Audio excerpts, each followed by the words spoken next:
बिस्मिल्लाहिर्रहमानिर्रहीम। अस्सलाम वालेकुम। आप हमारा YouTube channel voice of overseas देख रहे हैं। दोस्तों, आज की मालूमात में शामिल करते हैं 16 फरवरी से जो भी अभी मसले मसाइल और मुश्किलात आ रही हैं उनके हवाले से आपको बताते चले हैं। काफ़ी दोस्त अहबाब सहखास आमिर मंजली और इस तरह के परेशान घूम रहे हैं जो काम पे नहीं जा रहे।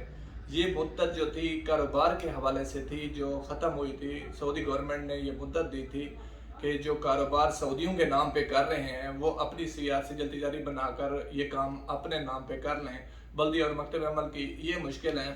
बाकी जो दोस्त सहखास या दूसरे अपने काम पे नहीं जा रहे तो उनसे यही है कि वो अपने काम पे जाएं।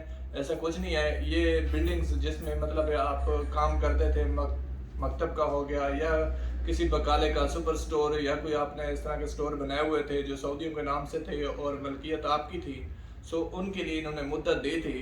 तो वो मुद्दत अब 16 फरवरी से ख़त्म हुई है, उस पर चेकिंग हो रही है और बाकी कोई इस तरह की चेकिंग नहीं है जिसमें आप घर बैठ जाएं या काम पे ना जाएं।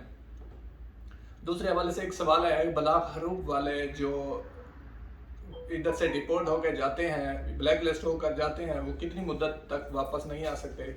अभी नए कानून के मुताबिक वो फॉर एवर ब्लैक लिस्ट हैं, वो सिर्फ हज और उम्र पर ही वापस आ सकते हैं, अदरवाइज किसी वीज़ा वर्क परमिट पर वो वापस नहीं आ सकते।